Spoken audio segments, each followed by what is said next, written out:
Hi everybody, how are you? It's been a long time since we met. But those who don't know, I'm Vaishnavi Verma and today I'm having one of the recent estimate by this is known as the provisional of annual national income. मैं अभी के लिए बता दूं कि for whom I'm making this video is for those students who are appearing for the CUET or for any entrance exam or any government job exam, any competitive exam. This is actually worthy from the point of view of economics.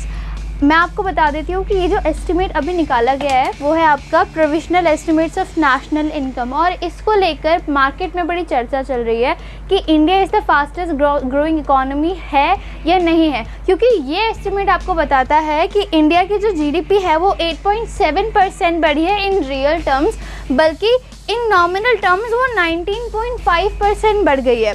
अब मैं आपको बताती हूँ कि market में ये चर्चा क्यों है कि हमारी इंडिया फास्टेस्ट ग्रोइंग इकोनॉमी है या नहीं है। इस पे बहुत डाउट है और बहुत सारे लोग अपने अपने व्यूज़ अपने पॉइंट कर रहे हैं। खैर, मेरा काम यहाँ पे सिर्फ इतना है कि मैं आपको बता सकूँ कि what does it mean that is GDP grew by 8.7% in real terms. What is this real terms? Those people who do not know that what is this national income about, what is this real GDP which is coming in newspaper again and again, what is this real GDP and what is this nominal GDP. So if you want to know the concepts of national income, the concept of GDP, the real and the nominal, deflator क्या होता है, and if the GDP is increasing, if it is related to the welfare of the people or not, stay tuned, I'm here. So मैं पहले बता देती हूँ कि provisional estimates of annual national income बहुत अच्छे से याद रखिएगा। ये क्वेश्चन बहुत इंपॉर्टेंटली आ सकता है कि ये provisional estimates of national income कौन जारी करता है या किसने जारी किए हैं। तो आपकी जानकारी के लिए बता दूं कि national statistical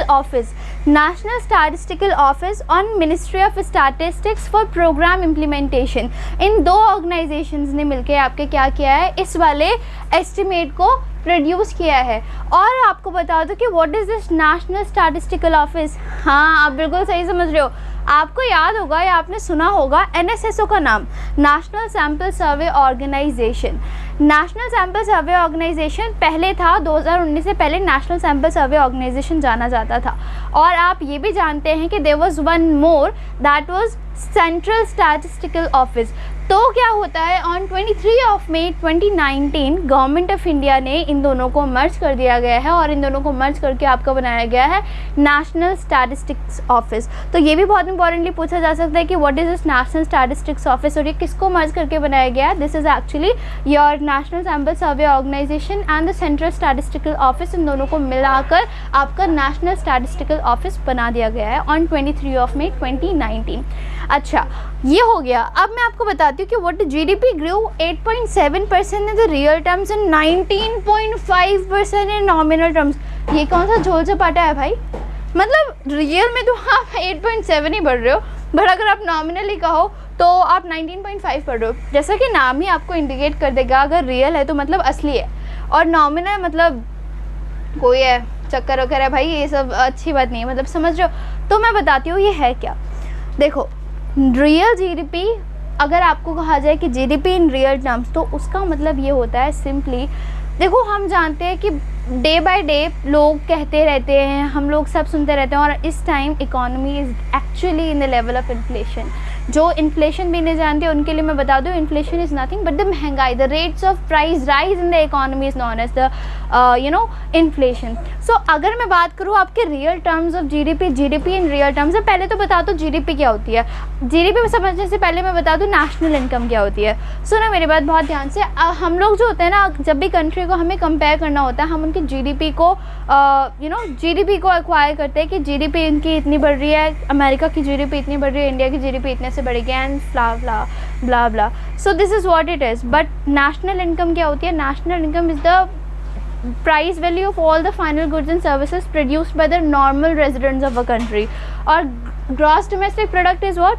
The gross domestic product is the value of all the final goods and services produced by the people in the domestic territory of a country. Simply बता दूँ, ज़्यादा आपको चक्कर में घुसने की ज़रूरत नहीं है। डोमेस्टिक जीडीपी का मतलब है कि आपकी कंट्री में कितनी प्रोडक्शन हुई है, कंट्री से बाहर से उन्हें कोई मतलब नहीं है कंट्री में कितनी हुई है। लेकिन जब हम नेशनल इनकम की बात करते हैं तब हम आपके इसमें exports and imports and net factor income from abroad, यानी बाहर से जितने भी हमारे रिलेशन होते हैं उनको भी, जितना भी बाहर से आना होता है, जितना भी हमें बाहर देना होता है वो सब इंक्लूड करते हैं। तो अगर हम नेशनल इनकम की बात करते हैं तो ये बहुत ब्रॉडर कॉन्सेप्ट है, बट अगर हम जीडीपी की बात करते हैं तो ये एक बहुत मतलब बहुत नहीं लेकिन हाँ एक लाइटर कॉन्सेप्ट है। यानी कि आप कह सकते हैं कि आपका जो नेशनल इनकम है ये इतना बड़ा सर्कल है और आपका जीडीपी जो है वो इसके अंदर आता है। Okay, this is what it is. But अब मैं बात करूँ कि जीडीपी होते क्या है। अब GDP in real terms and GDP nominal terms की बात करूँ तो जैसे कि हम समझ रहे हैं कि इन्फ्लेशन इज़ राइजिंग, तो क्या होता है आप देख रहे होंगे कि जब आपने 2018 में मान लो आपने 100 चीज़ें बनाई, let's assume very simple figures, okay, आपने हमारी इकोनॉमी में 100 चीज़ों की मतलब 100 गुड्स की प्रोडक्शन हुई और उस टाइम उनका जो प्राइस था वो कितना था 20 रुपीज़ पर पीस, यानी आपकी जीडीपी यानी कि आपकी कंट्री में प्रोडक्शन टोटल कितने की हो गई 2000 रुपीज़ की प्रोडक्शन हो गई।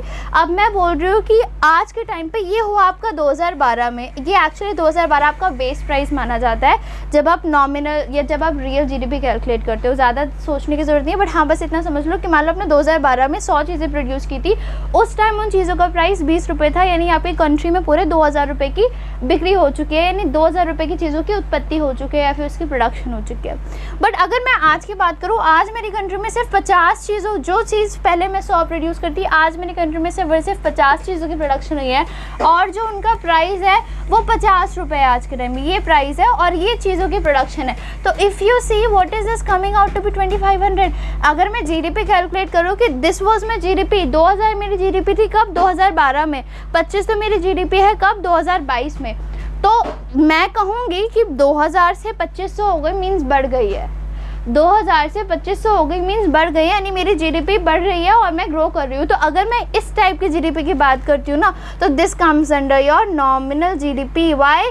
Because you see nominal GDP is calculated on the current prices, current year के प्राइजेस कितने हैं। अब अगर करंट ईयर के प्राइजेस में वो इंक्लूड होगी तो आपको इतना भी समझ में आ रहा होगा कि पिछली बार वो चीज़ सिर्फ और सिर्फ 20 रुपये की थी, आज के टाइम पर वो चीज़ 50 रुपये की है, यानी कि इन्फ्लेशनरी प्रेशर आ चुका है। और उसके अलावा भी बहुत सारे फैक्टर्स होते हैं जो real GDP and nominal GDP को चेंज करते हैं। तो आप इतना समझ गए हो कि नॉमिनल जीडीपी में चक्कर क्या है। तो आप ये नहीं कह सकते कि अगर आपके पास 2500 की प्रोडक्शन हुई है तो आपकी कंट्री ने ग्रो किया है, उसकी जीडीपी बढ़ रही है। नो, नॉमिनल टर्म्स में वैल्यू बढ़ रही है, इन्फ्लेशन बढ़ रहा है, ये आपको ये इंडिकेट करता है कि महंगाई बढ़ रही है, जीडीपी नहीं बढ़ रही है। और सिमिलरली यही चीज़ आपको यहाँ पे इंडिकेट की गई है कि अगर आपकी कंट्री की जो रियल जीडीपी है वो 8.7 से बढ़ रही है लेकिन आपकी नॉमिनल जीडीपी 19.5% से बढ़ रही है, तो इसका मतलब क्या है कि आपकी कंट्री में बहुत भयंकर वाली इन्फ्लेशन है। Getting it? यानी कि there is a lot inflation in the country.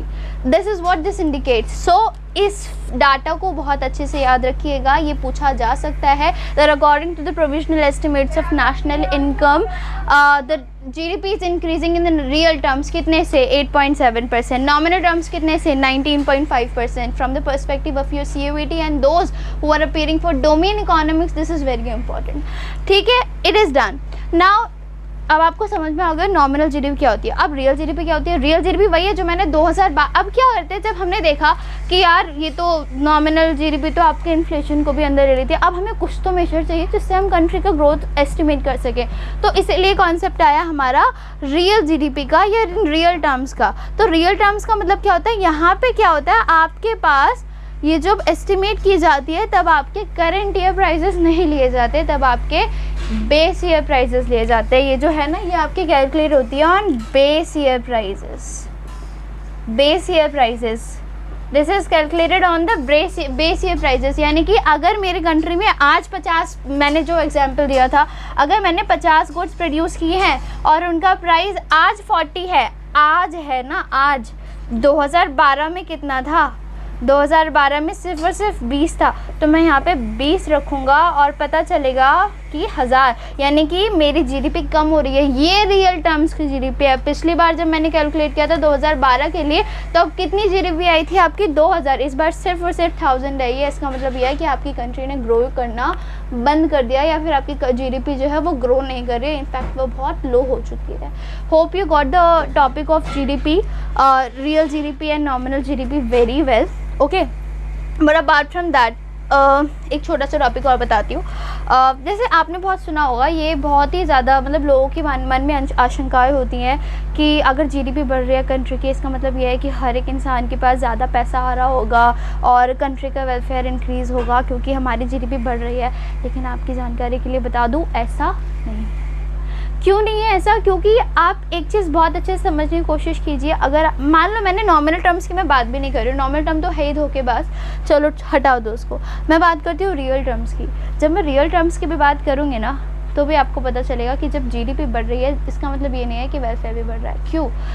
क्योंकि हो सकता है कि सिर्फ जीडी बिरला, अंबानी जी, उन्हीं की प्रोडक्शन बढ़ती जा रही हो, उनकी प्रोडक्शन इतनी ज़्यादा बढ़ रही हो कि कंट्री की जीडीपी वो पूरी अफेक्ट कर दे। वहीं जो इंसान है, जिसके पास खाने के लिए रोटी नहीं है, रहने के लिए मकान नहीं है, जो घर में 2 वक्त खाना ढंग से नहीं खा पाता, उसको ना पैसा ना मिल पा रहा हो, वो अपना खाना ना खा पा रहा हो। This is what it is. There are number of factors जिससे आप ये कंक्लूड नहीं कर सकते कि जब जीडीपी बढ़ती है तो आपका वेलफेयर भी बढ़ता है। क्यों? क्योंकि there are number of factors like the inflation, inequality, income inequality में भी है, जिसकी जीडीपी, यानी जीडीपी किसकी वजह से बढ़ रही है? जीडीपी कुछ रिच क्लास की वजह से बढ़ सकती है, या जीडीपी बढ़ सकती है कुछ एक्सटर्नैलिटीज़ की वजह से, या फिर कुछ एक्सटर्नैलिटी नेगेटिव या पॉजिटिव किसी भी तरह की, या फिर आपकी जीडीपी जैसे मान लो, अब एक एग्जांपल देती हूँ एक्सटर्नैलिटी का, पॉजिटिव एक्सटर्नैलिटी। मान लो आपकी कंट्री में टेक्नोलॉजिकल अपग्रेडेशन हो गया, आपकी कंट्री में टेक्नोलॉजिकल अपग्रेडेशन हो गया, यानी कि अब चीज़ें उतनी ही जल्दी, मतलब उतनी ही चीज़ें बहुत सस्ते दाम में आप प्रोड्यूस कर सकते हो। इसका मतलब इससे आपकी जीडीपी तो बढ़ेगी, बट क्या होगा जब आपकी कंट्री में टेक्नोलॉजिकल अपग्रेडेशन हुआ है तो अनएम्प्लॉयमेंट बहुत ज़्यादा बढ़ जाएगा। क्योंकि पिछली बार सेम काम को करने के लिए 10 लोग रिक्वायर्ड थे, आज के टाइम पे उस काम को करने के लिए सिर्फ 5 लोग रिक्वायर्ड है। तो 5 लोग अनएम्प्लॉय हो गए हैं और इसीलिए कंट्री का वेलफेयर रुक चुका है। This is what the topic under which comes under your GDP is a true indicator of welfare not. तो ये एमसीक्यू आ सकता है आपके पास कि बताइए जीडीपी आपके वेलफेयर का ट्रू इंडिकेटर है भी या नहीं। तो आप बोलेंगे no, it's not a true indicator because there are number of factors running into picture and that I have discussed with you 2 factors.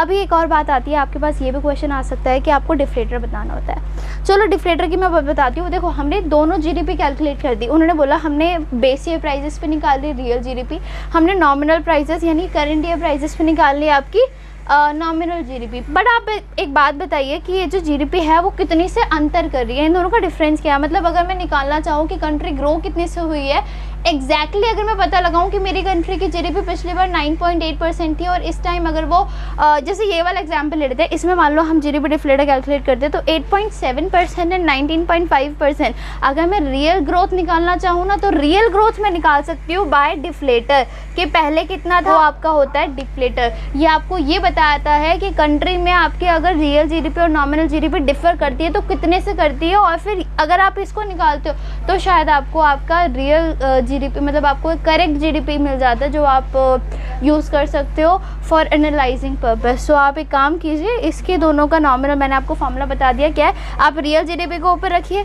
8.7, okay, और परसेंट है, परसेंट से परसेंट कट जाएगा, एंड 19.5 आप ऊपर रखिए और इधर आप 100 से करके बताइए और आंसर दीजिए कमेंट बॉक्स में। Hope you really like this video and this kind of video I will be taking forward, जिसमें मैं क्या करूँगी, कोई भी करंट टॉपिक लूँगी from anything which is coming out in the picture which is very important, not to a subject specific, to anything, to any subject, to anything, okay? And if you want something you can just comment down and let me know, and hope you really liked it. If you really liked it, please share it, please subscribe the channel, and thank you so much for your love.